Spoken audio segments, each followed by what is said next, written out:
आपको पता था, हम लोग पिछली क्लास में पढ़े थे कन्फ्रंटिंग मार्जिनलाइजेशन। मार्जिनलाइजेशन की समस्या को कैसे सॉल्व करेंगे ये हम लोग पढ़े थे कि जो समाज में जो पिछड़े तबके हैं जिनको समाज की मुख्य धारा से अलग कर दिया गया था, उनके लिए हम क्या कर सकते हैं या उस समस्या का समाधान हम कैसे कर सकते हैं। उसी क्रम में हमने जो पहला टॉपिक पढ़ा था कल की क्लास में वो था इन्वोकिंग फंडामेंटल राइट्स। हम अपने मौलिक अधिकारों का प्रयोग करके मार्जिनलाइजेशन जैसी समस्या का समाधान कर सकते हैं।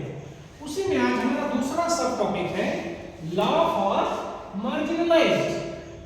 So first we have to know the people those who are marginalized. These people are the Dalits, Adivasi, minorities. ये जितने लोग हैं इनको समाज की मुख्य धारा से अलग किया गया था। इनको समाज की मुख्य धारा में बराबरी का अधिकार देने के लिए, एक सम्मानपूर्वक जीवन जीने के लिए बहुत सारे कानून का निर्माण किया जाता है हमारी संसद के द्वारा। जैसे कि एक एग्जांपल है रिजर्वेशन।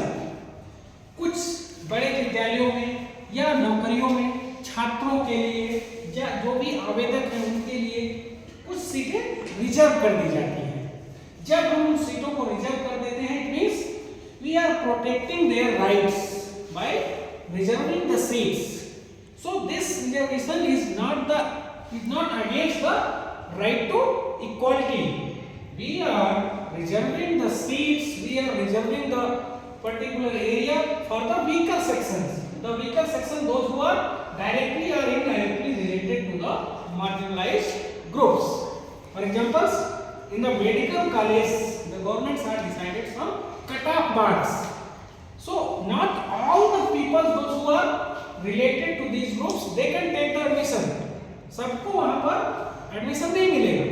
एक स्टैंडर्ड वहाँ पर मेंटेन करना होगा। मान लीजिए जो एग्जाम हुआ 500 मार्क्स का हुआ तो उसका कुछ कट-ऑफ मार्क्स डिसाइड किया जाएगा कि 400 या 450 ये उस पर्टिकुलर कैटेगरी के लिए होगा।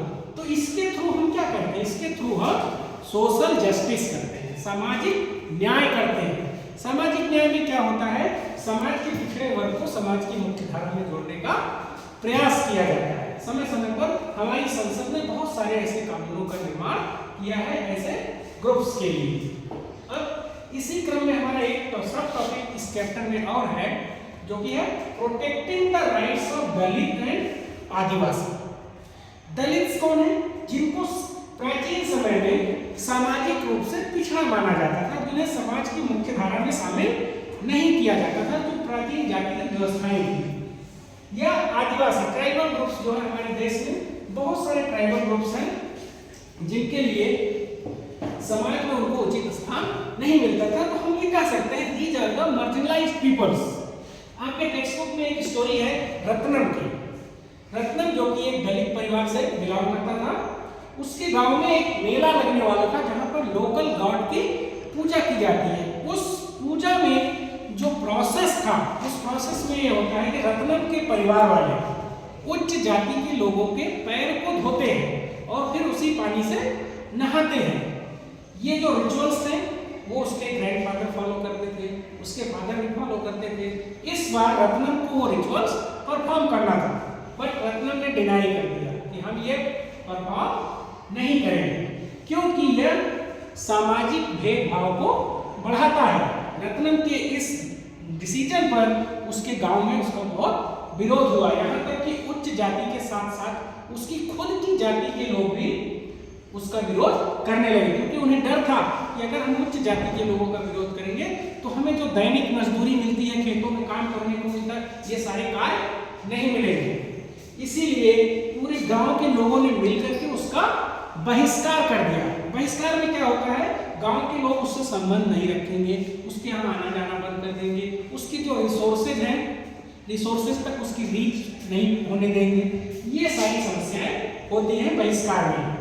लेकिन हमारी संसद ने एक कानून बना के रखा है 1989 में जो कि दलित और आदिवासी के राइट्स को प्रोटेक्ट करती है। तो रत्नम ने इस कानून के तहत FIR दर्ज कराई और उसने वो रिचुअल्स परफॉर्म नहीं किया और बाद में उसे न्यायालय से न्याय भी मिला। जब उसे न्याय मिला तो फिर धीरे धीरे लोगों को लगा कि हाँ कानून का शासन है। हमारे साथ कोई भेदभाव नहीं कर सकता है। इसी तरह 1989 के ही एक्ट में है कि जो आदिवासी समुदाय है हमारे ट्राइबल ग्रुप्स, उनकी जमीनों को कोई भी खरीद नहीं सकता है। अगर पहले उन्होंने हड़प लिया है या कंक्वायर कर लिया है उस जमीन को, तो लोगों को उसको वापस करना पड़ेगा। ये उनको राइट्स दिए गए हैं हमारी संसद के द्वारा कानून बना करके। तो ये सारी प्रक्रियाएं हैं, these are the process by that we can confront the marginalization, by that we can solve the problem of marginalization. There are 3 subtopics we have studied. The first one is invoking the fundamental rights, second one law for the marginalized, and the third one protecting the rights of Dalit and Adivasis. So your chapter has been finished. Now you do your exercises and I will give you homeworks.